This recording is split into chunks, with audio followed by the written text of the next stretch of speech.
at the 2017 Honda Ridgeline, and I've spent a week behind the wheel driving it. And the question I've been asking myself all week is this a game changer for Honda? Because the first generation, well, it went out the gate strong and then sales kind of petered out because most truck guys and gals didn't consider this unibody vehicle a truck.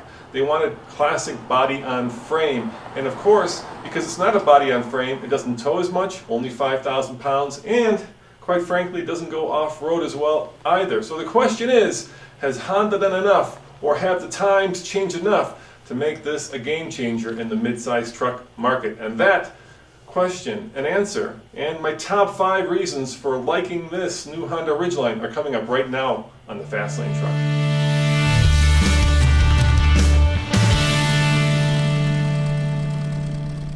Number 5 reason why this Honda Ridgeline may be a game changer is under the hood. It's this 3.5 liter V6. By the way, I love how the hood opens up so that mechanics can have access to the car. Did you know all Hondas do that? There's usually 2 positions. There's the owner position and then there's the mechanic position.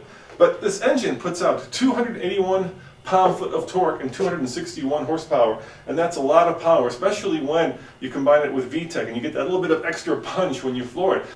It also gets great fuel economy, 25 on the highway. Now compare that to the Nissan Frontier, which has a little bit of a bigger engine, but gets only 21 mpg on the highway. In fact, this gets the best mpg out of all the gasoline-powered mid-sized trucks, which is very impressive. And if and when fuel prices go back up through the roof, which you know they will, that 25 mpg on the highway and 21 combined is going to be a game changer for a lot of people because they're going to want to downsize to a truck that they can use that doesn't cost them house and home when putting in fuel. The number 3 reason why this Honda Ridgeline is a game changer is because of styling. Now, of course, styling is a very personal and very subjective. For instance, I love the style of this Hellcat. It's mean, it's got a hell of a stance, it looks like it's about to pounce on you. And this, well, this is a little bit, I don't think controversial is the right word, but certainly polarizing. It's very modern, it's very Japanese, but I do like these eyebrows, these LED eyebrows. I think they make it look somewhat mean. Of course, not quite as mean as a Challenger, but nevertheless, it's got a little bit of attitude. Let me show you something.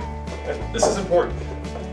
When Honda designed the first generation of Ridgeline, they took a lot of pride in making the biggest metal stamping in the car biz. And basically what they did was the whole side of the truck was stamped out of one piece. And it gave the previous gen kind of this weird space age look. It also meant that there was a little bit of problem getting to the bed back here because the metal went from the top down to right about here. You couldn't really reach in, you couldn't get at the bed.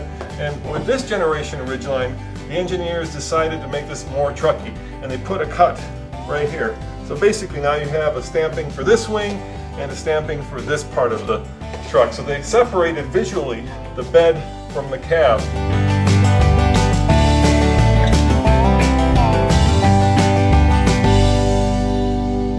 Number 3 reason I think this Ridgeline could be a game changer is something really fun and a little bit innovative. I think it's the fact that this truck can not only play music in here, but check this out.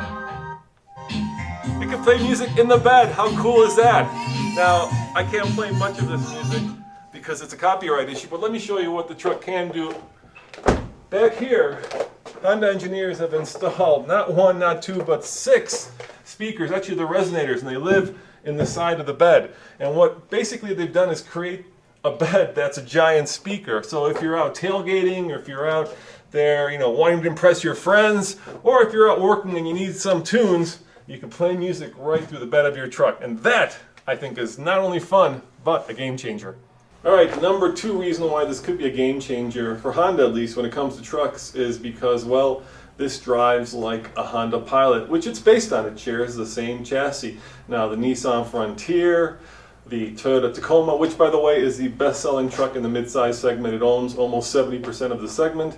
And to a lesser degree, of course, the Colorado and GMC twins, those are much more truck-like, okay, except for the last 2. But this, when you're behind the wheel, if you don't look out the back window, you would never know that you're driving a truck. Now, that cuts both ways because a lot of truck guys and truck gals like the feeling of driving a truck. They like that high center seating position. They like the fact that they own the road. They like the fact that there's a lot of power.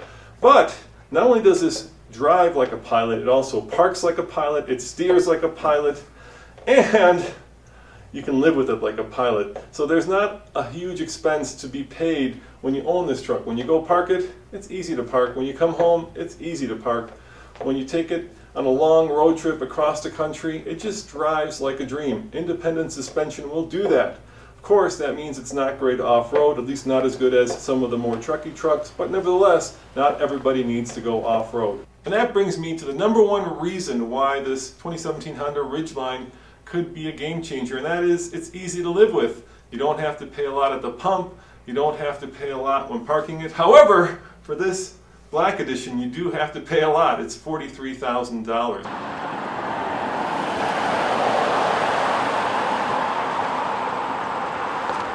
Let's face it, a front-wheel drive truck that can be all-wheel drive is going to be fighting a pretty strong headwind in the market.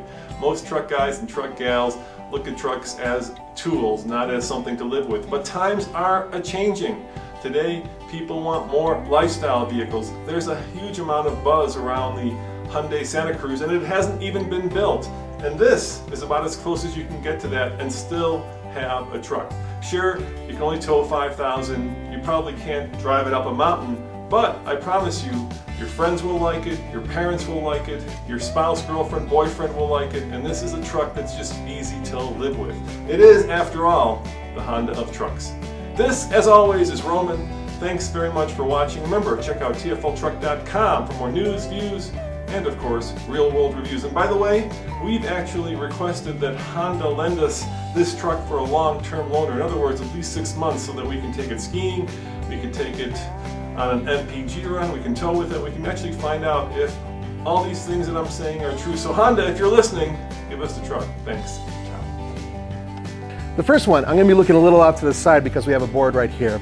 So one of the questions, which I don't have a name for unfortunately, is cars to learn how to drive a manual transmission.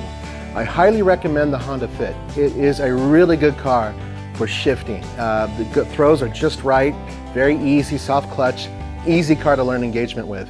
But you might find that a vehicle like the new Camaro with the V6 is another great vehicle to learn how to drive because it has a very different feel to it, and it's a notch, click, click, click, click. It's not quite bolt action, but it gives you an idea of the different feel that you can get in a manual transmission. So I do recommend those two cars. All right, next question.